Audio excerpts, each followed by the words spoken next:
evening. Welcome to the November 18th, 2024 City Council meeting. Please join me in a pledge of allegiance.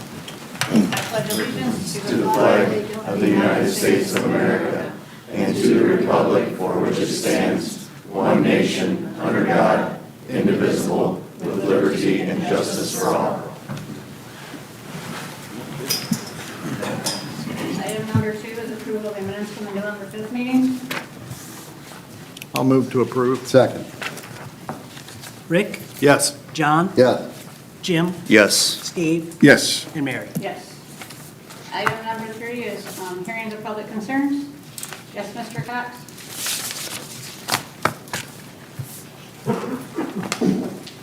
Please state your name and address for the minutes, please.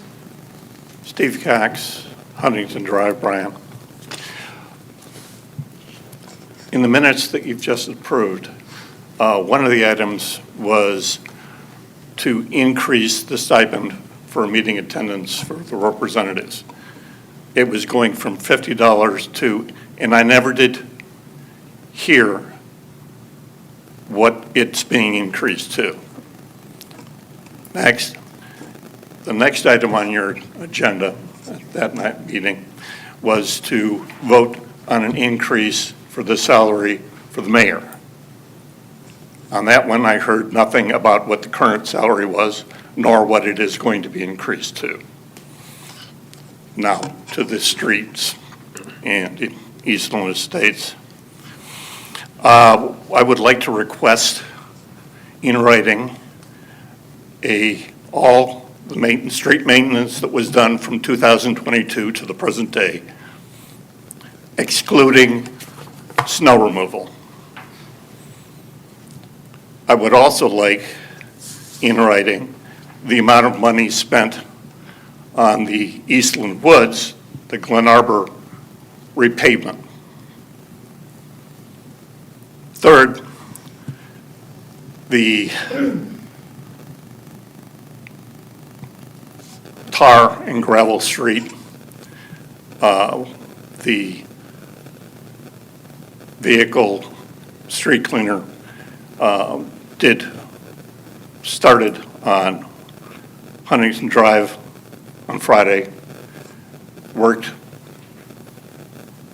up and down the street, South Court. Started about 9, and then after doing a couple of passes on Middle Court, disappeared. Went home for the weekend, I guess. That's a rather unusual workday. Once the gravel was removed, large sections of the street, including the area that I've been complaining about for the past several meetings on South Court, there was no gravel and stone attached to the broken pavement. I told you that the tar that was being used is not super glue. It came right up. So the money that was spent to alleviate that problem is wasted.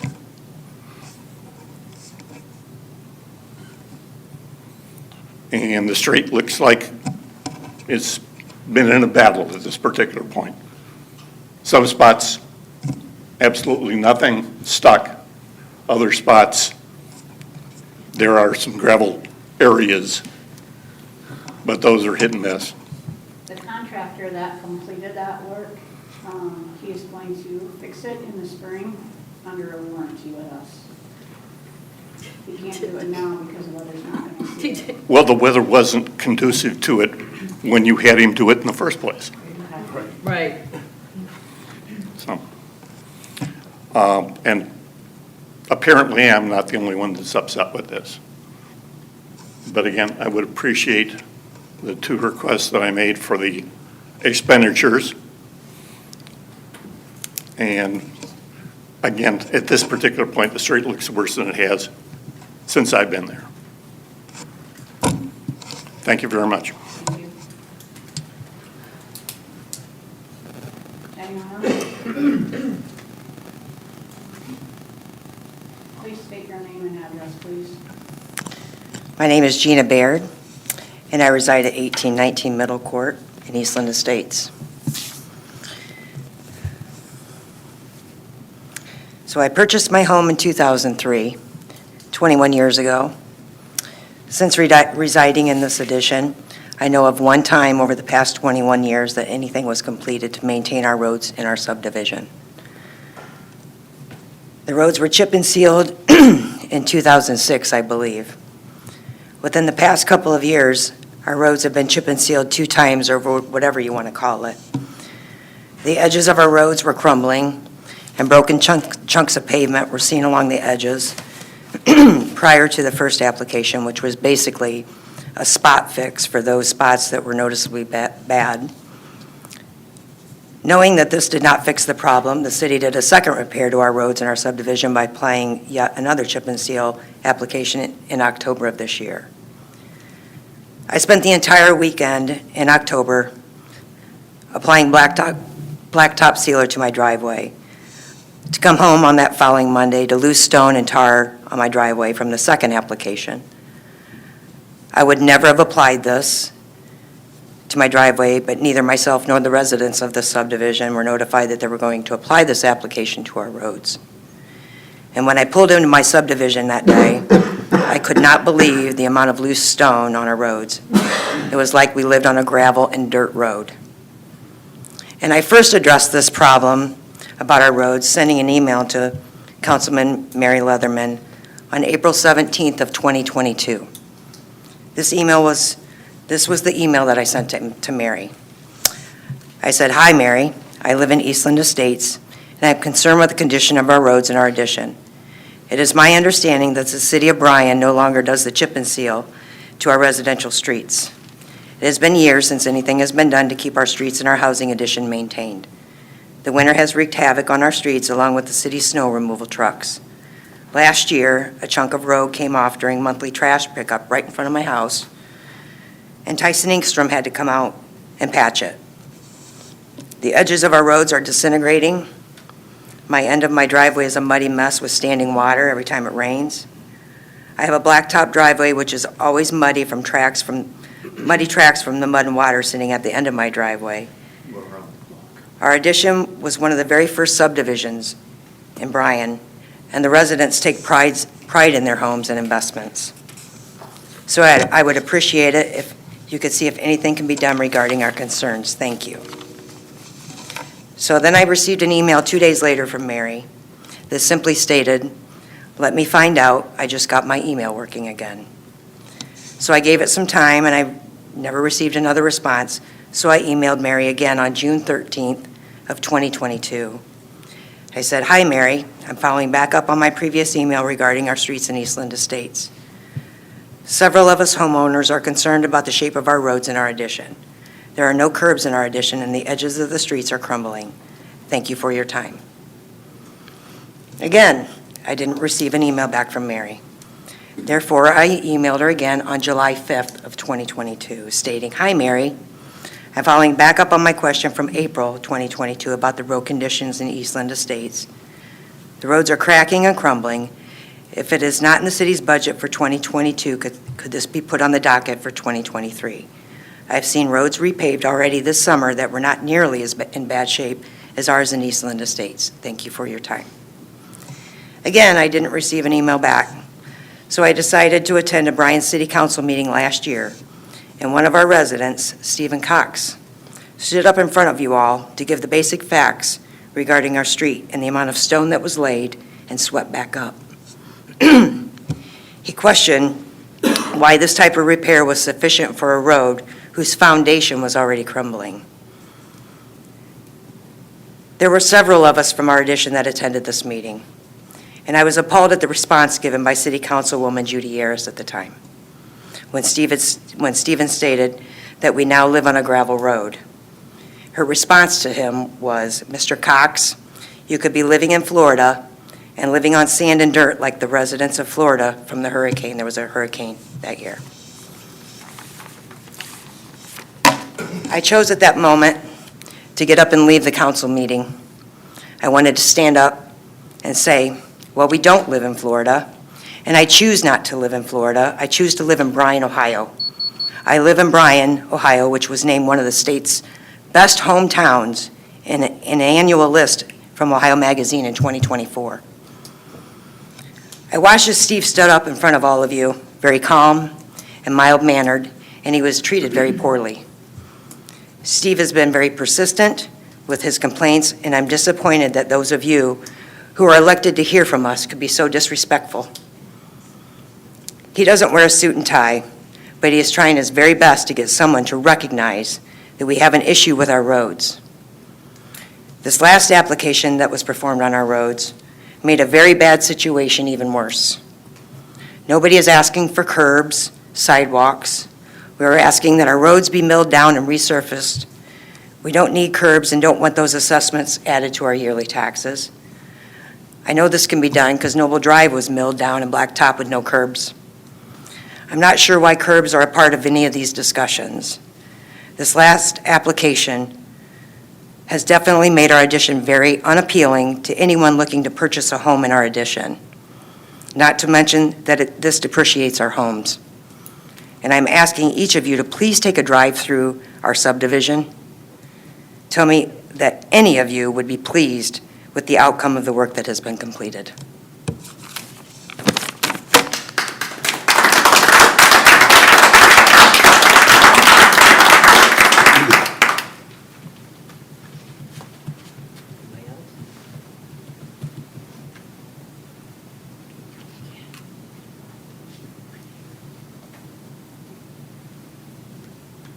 Please state your name and address, please. My name is Catlin Sanita, 115 Huntington Drive. I also live in Eastland Estates.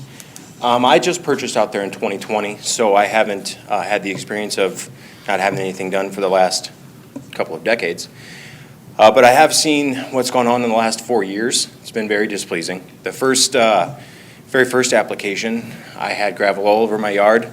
I launched stone at my home while mowing my yard. I even cracked the lenses on these glasses and had to get them replaced a week after buying them because I launched gravel into my face with my weed whacker.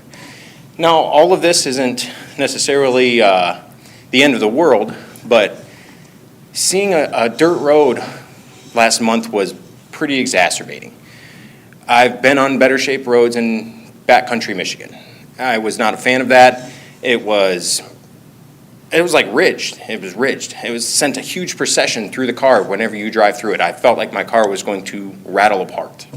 The work was shoddy at best and honestly negligent, in my opinion, for the safety of the roadways. So much loose gravel, I could spin my tires out without even hardly tapping on my gas. I don't have a powerful car. It shouldn't be able to do that. And then to see it all get swept up and to see the conditions, the roads that they are now, it's like we're being ignored out of spite at this point. I don't know what it is. I don't know what the citizens in my addition have done to earn the ire that we have to be ignored like this. I do know it's not appreciated. And I would really like to see some changes for the positive. I would like to see it completely stripped down and redone. It's going to take me probably years to clean out the gravel out of my yard. There's that much of it. So to have little dents in my siding from bits of gravel hitting my house from my lawnmower, and that's my house is off the road a little bit. To have it launched that far, my son likes to watch me mow. He'll sit right in my front yard and just watch me. If I had launched a piece of stone and hit my boy, I'd be up here with a way different attitude about the gravel. I could care less about the house in comparison to my kids, but they like to sit there and watch me do my yard work. It's hard to feel safe with them doing that if I can hear my house getting pinged with little bits of gravel. It's just the young children are going to be out there watching me. I need them to be as safe as I can possibly have them. And if I have to worry about me just walking past them is going to launch projectiles at them because the city decided to lay gravel all over our roads, that's a real problem. For me, I'm not going to show up 100 times. I'm going to show up once.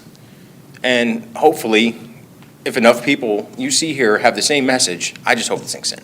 Because there needs to be changes made. Because we're feeling ignored, we're feeling disrespected, and I don't know what else we can do to voice that to you folks properly, but all we're asking is that something be done, something that's permanent and something that's not going to depreciate the value of our homes. Like, we're all proud of our investments, as stated previously by Gina, and we would like to see the values of those homes go up, not have someone driving to our addition potentially looking to purchase one of our homes and, oh, this is a gravel road. That's not ideal. So that's all I'm asking, is just stop making us feel ignored. It's only been going on for me for 4 years, and I'm up here with it. I can imagine how it's been for the folks that have been in the addition for 20 years. Thank you. Thank you. Thank you.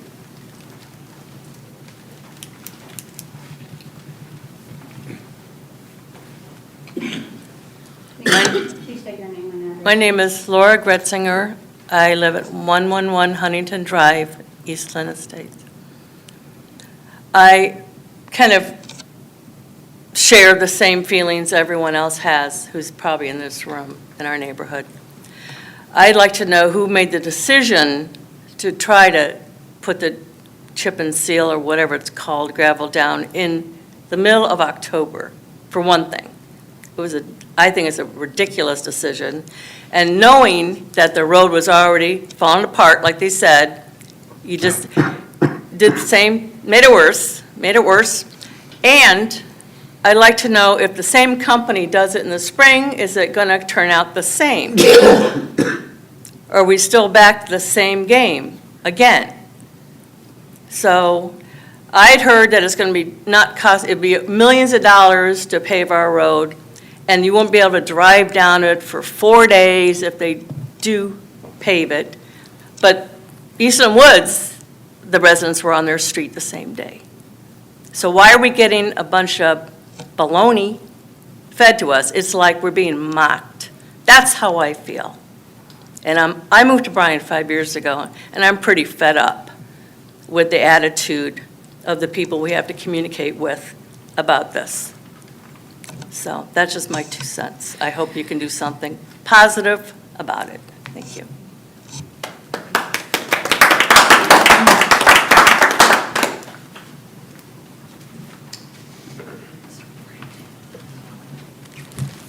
Please state your name and address. Nikki Sammons, 1900 Middle Court, Eastland Estates.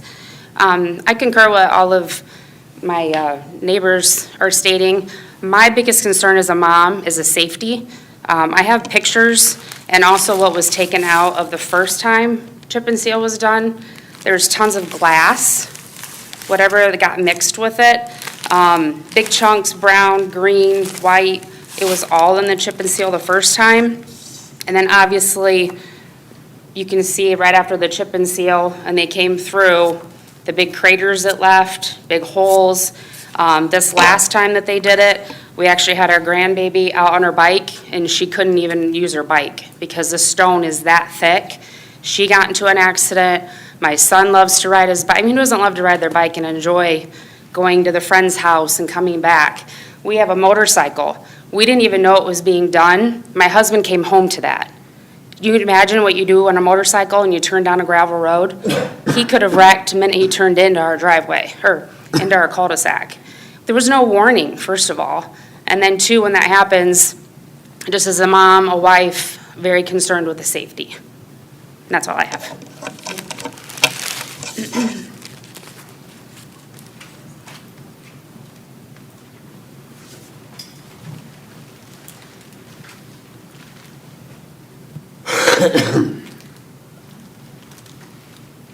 Please state your name and address, please. Christopher Wood, 211 Huntington Drive. I purchased my home 4 years ago, and as far as I'm concerned, 4 years ago, our road conditions were better. They may have been deteriorating a little bit, but I was not driving down gravel. My kids are trying to learn how to drive now, and I quite literally drifted last week on stone. I have not had that problem with hydroplaning. I have not had that problem in the winter. This is the first time down my street. And our streets don't always get cleaned as well, and our winters have been a little mild. But this is the first time it's been a quite literal hazard. If there was another car at the stop sign turning into the drive, I would have hit them. That's a problem. There is enough rock laid down that if you drive too close to someone, you're going to get rocks kicked back at your car. Best case scenario, it just hits it, not a big deal. Worst case scenario, suddenly you got chipped windshields, cracked windshields, all kinds of auto repair problems.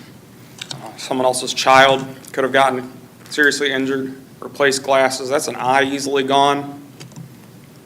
I've taught motorcycle safety courses, and I'm an avid motorcyclist, and that's a big problem for me because this is the second time now that I've stood up here with the same concern, except redone. So for me, that's a problem because I stated last time that we were given no warning. And once again, we were given no warning. I came out of my driveway that morning on a motorcycle to find a half-inch of loose stone. It felt like sand. I know how to handle that problem. Not everybody does. So as far as I'm concerned, safety should be a big concern here. And this is unsafe. Thank you. Thank you.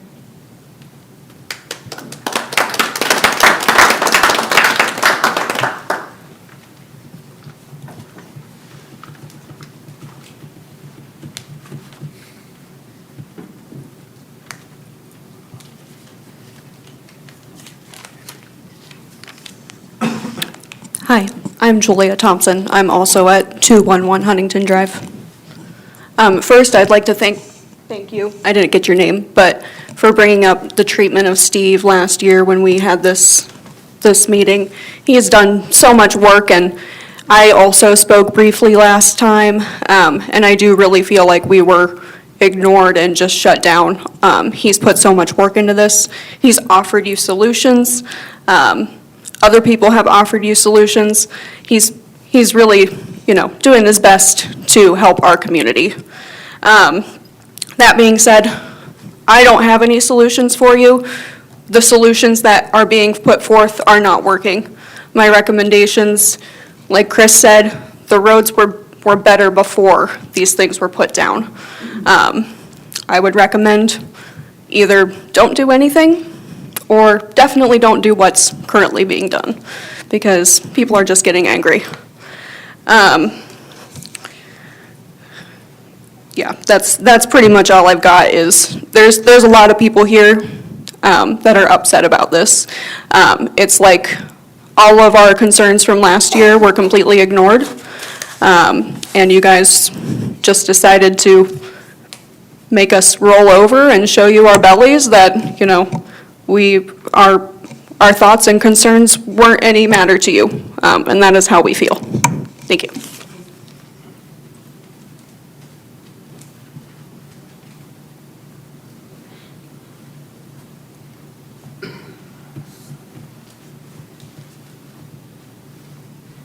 Dawn Manley, 312 Huntington, Eastland. So we live at the corner. We are at the corner house. We see all the traffic coming and going, all of the stone that was put down that is now up and has left all sorts of ruts. Come this winter, all of that loose stone is going to be right there in front of basically our house at the stop sign. It's all going to be put into our yard, of which it already floods there every time that it rains because the storm drain is up, not down. I don't go to the back part of our subdivision, but I know it's bad, and this needs to be fixed. We've only been there 5 years, and the roads were way better than what they are now. It broke down in front of our driveway. Somebody did come and fix that, which has held, but whatever's put down now is ridiculous. I have seen way better. That's all I have.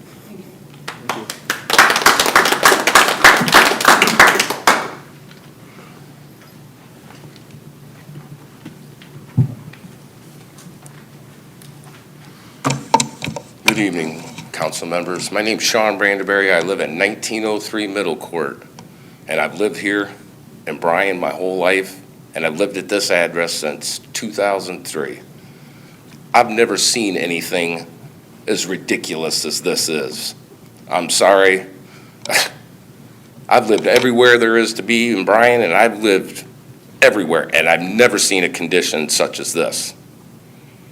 We are extremely upset, all of us residents. I went to Mr. Wheeland, I believe that's the name of the man who runs the street department or has something, the engineering office.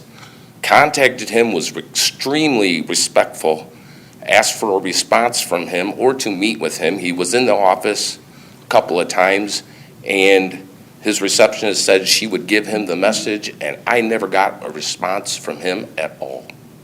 3 different times I tried to reach out to him. Very dissatisfied. This is extremely safety hazard, and I believe all the other, my neighbors, residents, I don't think anybody in Bryan would be able to go down that street and say this is acceptable in the city of Bryan. I'm sorry, you guys need to do something. And I feel a repayment is the right answer. Everybody else gets one. I talked to my dad, he says this is pro standard, apparently according to the street department of Bryan, to do what they've done to our street with this chip and seal stuff. Because they did it to their street for a little bit, but now they've got a repavement in Autumn Chase. Why did they get one? They got streets and curbs, or curbs and gutters and stuff like that? Is that what needs to happen in our addition to have that repavement? I'm not got an answer from anybody about that because I can't get one. So that's what we're asking for. Tell us what we're going to be on the docket for us to get something respectfully done to our street. That's what we're asking for, sirs and ma'ams. Thank you.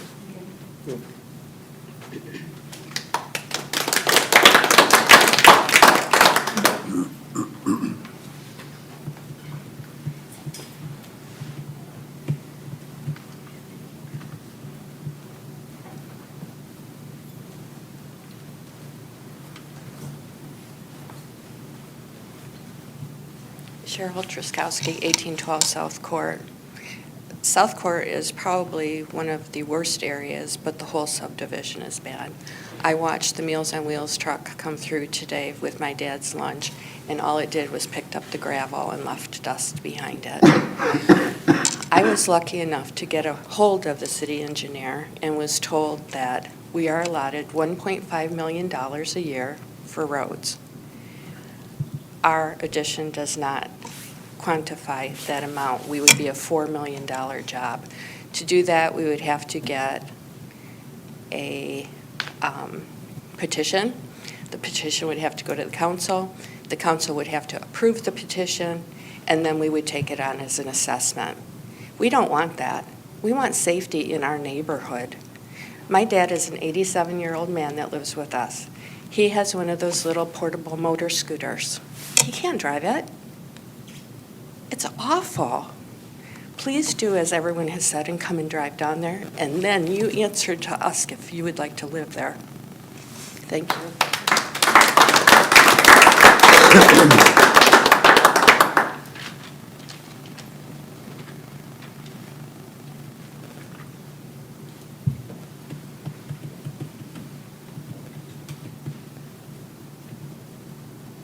Bryan, would you like to say anything? Nope.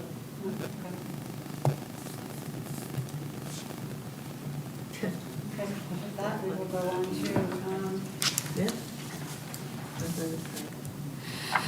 item number 4, the clerk treasurer report. Like we do every month, council has been in receipt of the financial statements, the bank reconciliation for the month ended October 31st. Can't even believe we're saying October 31st, but if you have any questions on that information, as always, you can get a hold of me anytime or this evening.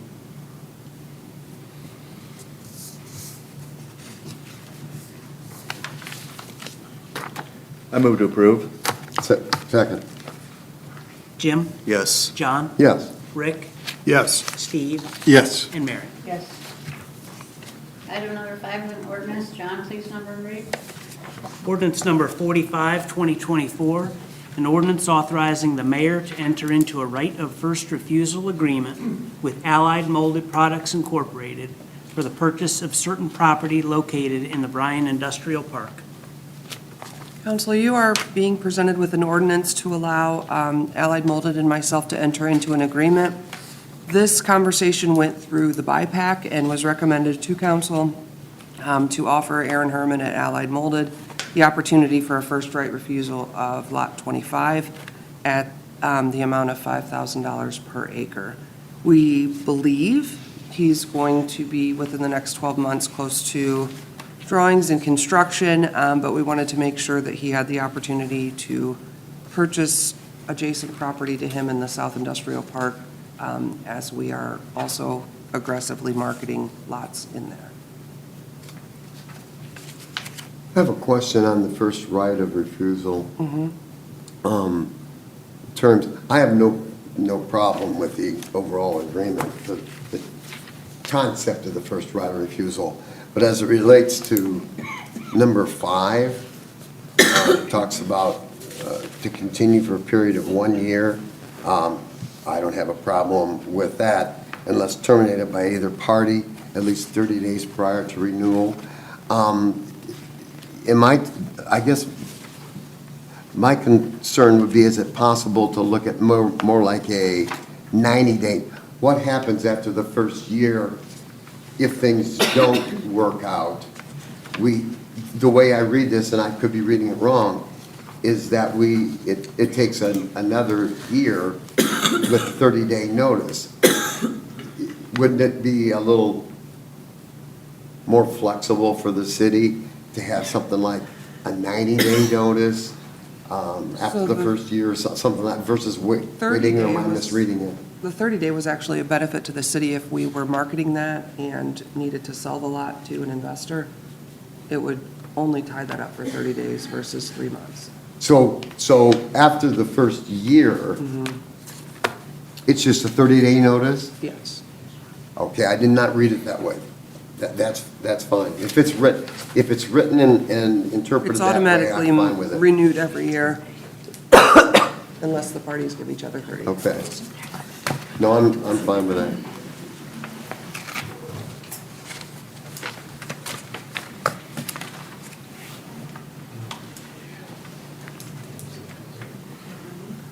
Well, I'll move to suspend. I was going to say I'll second. Yeah. Jim? Yes. John? Yes. Rick? Yes. Steve? Yes. And Mary? Yes. I'll move to approve. I'll second. Rick? Yes. Steve? Yes. Jim? Yes. John? Yes. And Mary? Yes. Now, we're going to excuse Jimmy has to leave for a few Excuse me, Jim. I got a knowing opportunity. Oh, yeah. I just didn't hear it, sorry. We're still at quorum, so we're still good. Yeah. Item number 6, John, have an ordinance, please number and read. Ordinance number 46, 2024, an ordinance to accept the revised Chapter 13 Building Code of the Codified Ordinances of Bryan, Ohio.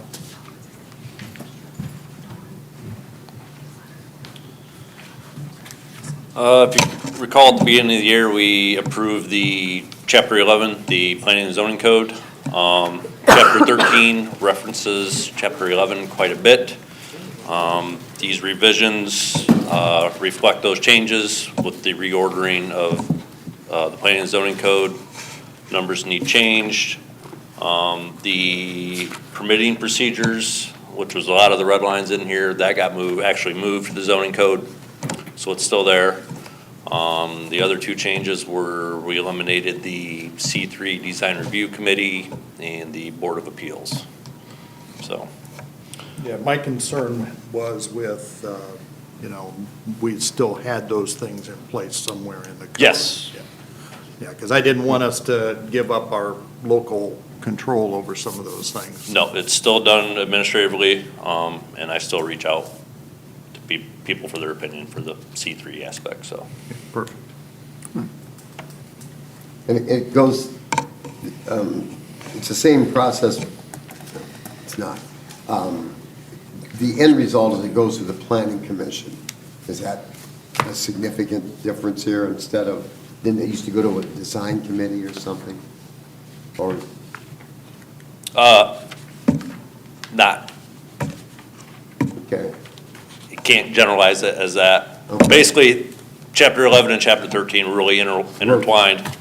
We changed chapter 11, we needed to change chapter 13 to reflect those changes, oh, okay. basically. So depending on the circumstance, it may go Yeah. to the zoning administrator, it may go to the planning and zoning, it That's- may go to common that's- pleas. That's what I was, yeah, so it's going to the planning commission. Yes.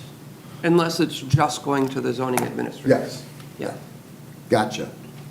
Thank you.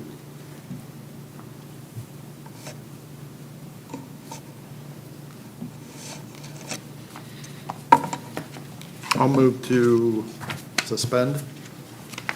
I'll second. Rick, Yes. Steve, Yes. John, Yes, and Mary. Yes. I'll move to approve. I'll second. John, Yes, Steve, Yes. Rick, Yes. and Mary. Yes. Thank you. Thank you. Thank you. Item number 7 is an ordinance. John, please number and read. Ordinance number 47, 2024, an ordinance authorizing the mayor to enter into an agreement with Peterson Construction Company for the Bryan Wastewater Treatment Plant secondary improvements with a guaranteed maximum price of $11,758,639. Good evening, council. Evening. We've made our way through design on the secondary improvement project. We still have a little bit to go to get to 100% blueprints on that, but typically with the CMAR project, 90% is where they'll give you the guaranteed maximum price, and that's effective as long as we don't change anything in the design from 90 to 100. No plans to do that. Mayor asked me to put together something real quick, just to kind of give you a spatial understanding of what we're tearing out there and what we're rebuilding. So what we're looking at there in the box, that is the old 1938, 1939 plant that was built there. A little bit of that is from 1960, 61. All of that tankage has reached the useful end of its life. The control building has reached the useful end of its life there. So that's the demolition area that you're looking at. That's what's going to be removed in this project. Next one down, please. What you see there, the boxes, bottom, that's where the new control building is going to be. It's just to the east of the old control building. The aeration tanks that we've been talking about replacing are going on the north side of some 1985 vintage tanks. A new thickener tank is headed up there to the northeast corner of the back property, and the replacement chemical building will be right there also. This is just kind of an overview. It's a little bit harder to see, but this stuff is the underground that's going to be done there. Everything you see in bold is new. It's a little bit difficult here with the lights on to see the other underground, but I just wanted to give you kind of an understanding of one of the things that make these projects so complex is the amount of things that are underground that you have to engineer around. This is the south side of the work site. This is the north side there. That's even more full of material underground to work through, but takes a long time to engineer around it, but we've got a good plan in place. Next, please. The two lighter colored tanks that you see towards the top of that are going to be the replacement tanks. That's up against the two tanks that we're going to salvage there and continue to use.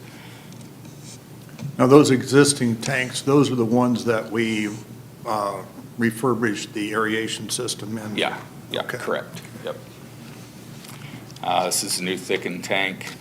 The one that we had was actually a repurposed tank. The one that's being replaced is a repurposed tank that was refitted back in the mid-'80s. We got a lot of good life out of that, but the old concrete that's around it that we shoehorned the new tank in is really just disintegrating, so that's driving the replacement for that. This is just a architectural view of the chemical building. Nothing fancy there at all. It's a square building, just houses some tankage that you'll see in the next shot here. This is kind of a look down from above of the interior of that building. 2 5,000-gallon chemical storage tanks. And that's just a side view of the tank, kind of gives you an idea of how that fits in the building there. Next, please. This is the new control building. It's kind of the brain of any treatment plant. That's where all the control comes out of that building. New laboratory. Flip to the last one. That's the floor plan there. The building is mostly laboratory and mechanical. There's a couple of offices in there and a small space for operators to do their job.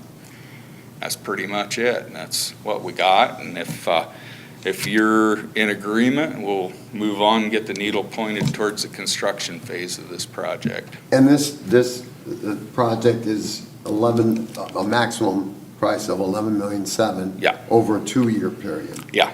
Right? Yep. Okay. And maybe this is more for John, because I can't remember the actual, this is being paid for through some funds as well? I mean, Yeah. The Ohio Water Development Authority. That's what I thought. Water Pollution Control Funds is Okay. the source. and in a nutshell, for the general public, what's this to them? I know the answer. I'm asking Means we you can to make continue it to clear. flush the toilets in Bryan. To be able to flush the toilet, I think has value. Yes. It is, it really is, it's like any maintenance that you would do on your house at home. Right. If you have an old roof, you don't wait until the roof falls in to replace it. You try to squeeze every bit of useful life out of it you can. I can say with complete surety here, like, we've gotten all the goodie out of the things that we're replacing, and we're gonna hit that. We always aim for, when we turn the new one on, the old one blows up that same day, and so that we're definitely on target for And we've been that. heading down this path Oh, for 2, 5, 3, 6. oh, yeah, I was gonna say. I've been working on the engineering end of this, and, from the study, the first day of the Yep. studies, all the way through this, I've been working on this for 5 years now. That's Yeah. what I was thinking. Yeah. Yep. Any other questions? Will this be able to handle any growth that might occur? Yeah, we actually have a decent amount of spare capacity there. We use it in some ways, make the most out of what we have, but if somebody wanted to come in that had a reasonable load, like, yeah, we could Okay. deal with that. That's very subjective to what a reasonable load is, but no, if the mayor called me tomorrow and said, hey, we've got just a normal factory that wants to come in and it's a 200 job factory. If it was a food factory, we'd probably have to take some look, get out the formulas, take some looks at, how we can use the capacity that we have here. But under normal conditions now, I could say I don't foresee anything that would be an expansion of the plant at this point. Okay, good. I'll move to suspend. I'll second. John? Yes. Steve? Yes. Rick? Yes. And Mary? Yes. I move to approve? I'll second. Rick? Yes. Steve? Yes. John? Yes. And Mary? Yes. Thank you. Thank you. Item number 8 is a resolution. John, please number and read. Resolution number 42, 2024, a resolution authorizing the mayor to apply for, accept, and enter into a water pollution control loan fund agreement on behalf of the city of Bryan for planning, design, and/or construction of wastewater facilities and designating a dedicated repayment source for the loan. This is just what we just talked about in terms of the fair source. That's that. It is Pardon? the was gonna ask that. authorizing you to apply for the loan. Yeah. Okay. What I was gonna say is I will move to suspend. I'll second. John? Yes. Steve? Yes. Rick? Yes. Mary? Yes. I move to approve? I'll second. Rick? Yes. Steve? Yes. John? Yes. And Mary? Yes. That includes the agenda items. We will go through around the room. If anyone has anything want to add? Mary? I have nothing. John? I have nothing. Department heads? Brian?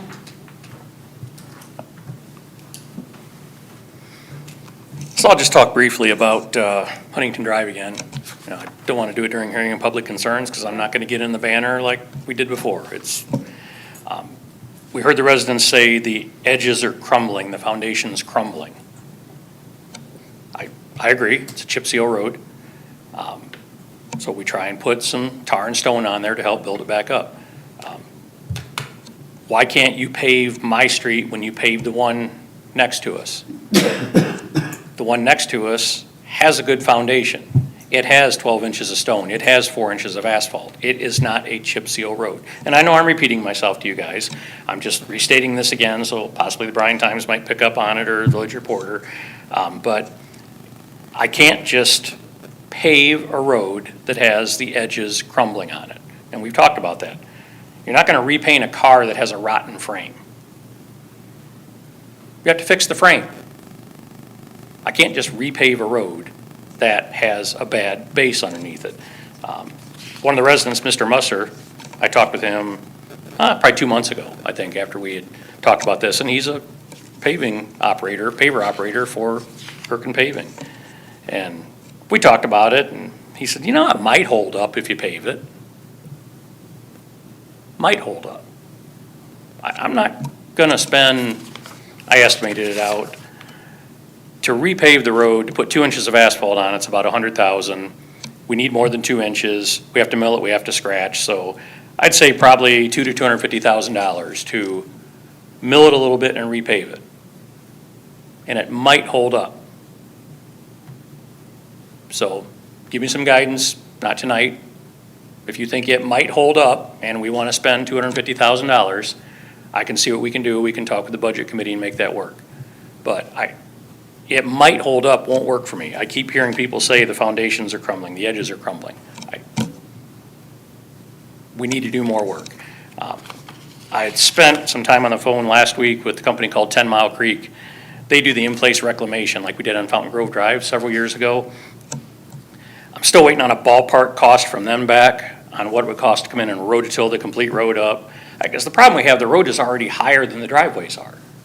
So if we go adding 4 inches of asphalt on top of it, it's just gonna raise things up more, and it's not a good situation. There's no simple fix for this, and I think we all can agree, and I think even Mr. Cox will agree that there's no simple fix. I can't just repave it. It takes more to do that. So I got a ballpark price, and it was too vague. This is not the asphalt, but it's anywhere from $300,000 to $600,000 to do this in-place reclamation, plus the asphalt on top of it, to get a good road base. So I'm not quoting a distinct number yet for what it's going to take to repair this road, because they're doing some checking with distances and, you know, what type of material's in there and what the Portland cement cost is. But we're looking into it. You know, we have been. We've talked about this over and over, so. If they do the, where they rototill it up and reclaim, will that bring the road bed down some? So how that works, they'll till up, let's just say on Fountain Grove Drive. We tilled up probably 14 inches of dirt, stone, asphalt, and they added Portland cement to it, and that added about an inch to it of material in there. So that raised it up an inch. Then we put 4 inches of asphalt on top of it. So that road is 5 inches higher now than what it used to be. And it's pretty tough where Markey Drive is, where it exits onto Fountain Grove. There's a few houses over there. Their driveway's got a lot steeper. We had to do some fancy work in a few driveways we actually had to replace the approaches on. And that's on top of the cost of this $600,000, $700,000, $800,000 we're talking, you know, to take care of that. So, but what they can do is they can till it up, they can take material out, and then till it again. But when they do that, that takes more of the stone out and the asphalt, you know, we'll just say the goodie. It takes more of the good material out, and we have to put more Portland cement in. And what you do is you have more of a, you know, maybe a 30% Portland cement, 40% dirt, and 50% stone mix. So it will take more cement to do that. And again, it's an engineering calculation that the engineers that do this, I'm not qualified to do an in-place reclamation design, but the engineers that do that can calculate that and determine it. So that's what I'm trying to get a firmer number for it. My fear, if that's, you know, if we're going to even be higher than what we are now, is it's going to create other problems. Absolutely. So I just wanted to be brief and just tell you that, we've looked into it, but if the edges are breaking, I can't just pave it.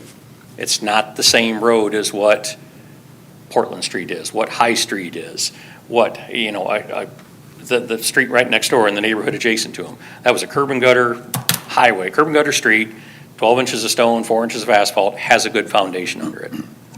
Unfortunately, Huntington Drive, North, Middle, and South Court does not have the good foundation, so in order to pave it, as we've talked before, we need to completely rehab the subbase. What I heard was a disconnect of information. I heard people stating things that we've talked about the last 2 years, and there have been solutions given, which didn't seem to be acceptable at the time. And I think, I'm wondering, I've always found that when there's two ships passing in the night, the best thing is to have a conversation with those entities and say, here, that's a good possibility. Here's the consequences of that. Could be expense, could be it's not going to last as long as you hope. It could be, I think we talked about, if it was going to be paved, the amount that the entry would have to be changed, and it would create a lot of problems. To make it curb and for gutter exit would, correct. For them. I'm not sure how much of that has been clearly communicated.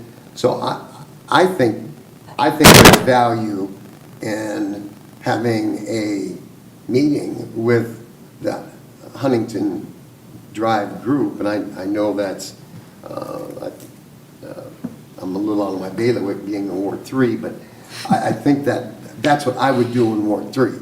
If it's people from Rachel Heights or people from Greystone or people from Deerfield, people that lived in an area didn't like something, which is what I believe I did with our roads, is get them together and have a little chit chat. All of a sudden, sometimes light bulbs go off. Doesn't mean, I think what it does is transparency kind of helps build trust, and then people start to think, wait a minute, if the best solution is this, I don't want that. That assessment is too much. I don't want that. Yeah. But maybe this would work. And I think I'd like to hear from them, which is basically an unofficial petition, that, we would be willing to have this done to our area, knowing that it may correct for just a short period of time at this amount of expense. Or the top shelf piece, which is where we are interested in having it paved, and there's enough of us that are willing to pay the price for that over an assessment period of time. I just think there's value in talking, because it felt, when I hear words like ignored and mocked, God help me, I hope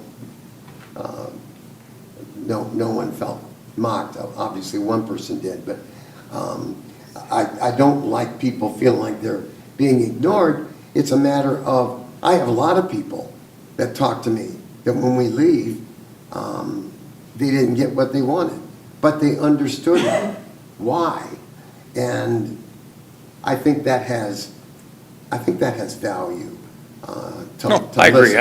I think I would like to get with 10 Mile Creek and finalize our conversations and get a couple of different options, and actually just put it on the agenda and do it at a public meeting. So we don't lose control of, I'll just do a 10-minute presentation with a couple pictures, and, we can put it as an agenda item and discuss it. Basically, I would be repeating myself again, like I have for the last 2 years, which is fine. Absolutely no problem, I but think after you've made your presentation, then I think there's a time to listen and respond about, well, yeah, we could do that, but once again, this is what's going to happen. Yeah. If you find that helpful, I think that is a good alternative to what we've been talking about the last couple of years. Because the issue is, it's a chip and seal road, has been since Pulaski Township owned it and all that. That's all great. The issue is, to me, what I heard tonight was misinformation, a disconnect, and feeling ignored. That's not acceptable to me, for people to feel ignored. Right. You don't have to agree with me. I don't care. That's the way I was brought up. I listen, here's my thoughts, I respect your thoughts, you respect mine, we don't agree. Next. What are we gonna do next? Right. And to me, I've always found value in that, it's a little more humane. So if you're not averse to that, Bryan. No, I mean, it's gonna take a little time. I don't, All right. we'll, maybe in January or, I mean, nothing's gonna happen. And, you know, it seems like Mr. Cox is a point guard, maybe just get with him and so they can spread the word and have that public meeting here, and if at all possible, I certainly would want to attend. I think we need to do it during a council meeting, Oh, so we can keep control of it. I'll just do a brief presentation and, just have it as an agenda item for discussion of it. That's just my opinion, but No, that's fine. If you're acceptable, that's fine with me. yeah, I don't have a problem with Do it. you think shortly after the first of the year? I would say, yeah, I mean, I think December is gonna be fairly busy for you all to have. I mean, we have 2 meetings left, and Yeah. with budgets and everything coming up, I think, Yeah. maybe January or February, it won't be a big issue to do I that. And I'll remember have, about the budget piece. I believe that's this Wednesday, John? that is this Wednesday. That's an all-day affair. That's why I'm laughing, folks. I'm not laughing at anybody. But again, I mean, I know I'm just repeating myself, but it's just tough to convey that you shouldn't repaint the car if the foundation, if No. the frame is rotten. And that's what we have. Right. But then what's the response to that? Which is, well, no, we don't want to repaint our car either, but what if we did this? And what's the response to that? It's just an interactive thing. No, think it would I help. agree with you, but just repaving, I could throw 200,000 at it next year and just repave it. Might hold up. Yeah. I'm not happy with that, though. Yeah. No, I Okay. understand. Thank Brian? you. Yeah, Brian, I'd encourage you to keep moving in that direction, but I do have a question. sure. Because I felt like from several people in regards to it, they were talking about, I got the impression that there's an awful lot of extra gravel that's there. Well- And my concern is this, when we send our street crews in, then all they're going to do is take all that extra gravel and it's just going to So go someplace that nobody wants it. we wrote the purchase order in August, I don't know, August, early September, to have the road chip sealed. And it just didn't work in M&M's schedule to get there until later. And he said, as long as we have some 70-degree days, it should bond, it should be okay. Well, it didn't. It didn't. So the street department went and they cleaned up as much stone as they can. They'll probably go hit it again, but So they, we're not done. right, We'll be yeah, back until Okay, yeah. it freezes or there's salt on the road. all right, thank you. Sweeping it till it's gone. And it's not, Mr. Moore's gonna come back under warranty and take care of it. But, so what chip seal is tar is put down. It helps fill some cracks, fill some voids. Doesn't do 100% job. Never intended to do that. It's intended to salve it over a little bit. Right. You put the stone on it so the tar doesn't get on your car, Right. okay? The tar didn't stick to the stone. Street department took the stone out. Most of the tar is still there. So it's not gonna come up and get on your car because it's cured and bonded to the first surface, or it'll flake off, but it won't come off as liquid tar anymore. So we did get a benefit from some of the work that was done because some of the tar is still there. So it's not completely lost. Granted, it's still gonna be redone, or if we choose not to do it, we'll work something else out with Mr. Moore on how to handle the warranty work. He's fair, we'll get that done. But, so yeah, Tyson, he's far from being done. Removing the stone that is there that Mr. Moore put down, I don't believe is gonna damage the rest of the road, because the rest of the road is still there and still intact. We're only taking up loose stone. Right. It's not like this scrapes and grinds and removes up. Tyson's just sucking up the loose stone that's there. Okay. So, but yeah, it's unfortunate that it didn't stick. You know, shame on me for waiting until August to hire a guy, and shame on him for waiting until October to do it. You know, it should have worked, but the temperatures weren't there long enough to bond it and make it work. And he's aware of it, and he's gonna correct it, so. Okay. Okay, thank you. Thank you. Anyone else from the department heads? Newspapers? I know I want to apologize to Gina Baird, if she felt I was ignoring her email. I did get one email from her. I know during that time, email was not working accurately. I know other council people will hopefully agree with me in that factor.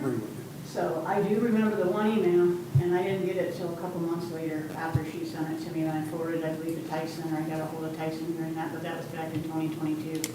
So I apologize to her if she feels ignored, because that's not the way I do things. I don't ignore people when they ask me questions or email me, as I know Chief has gotten emails from me, Brian's gotten emails from me, from people, from citizens, so I apologize to her for that. I would need a motion to go in executive session for discussion of acquisition of property. So moved. Second. Steve, Yes. John, Yes. Rick, Yes. and Mary. Yes.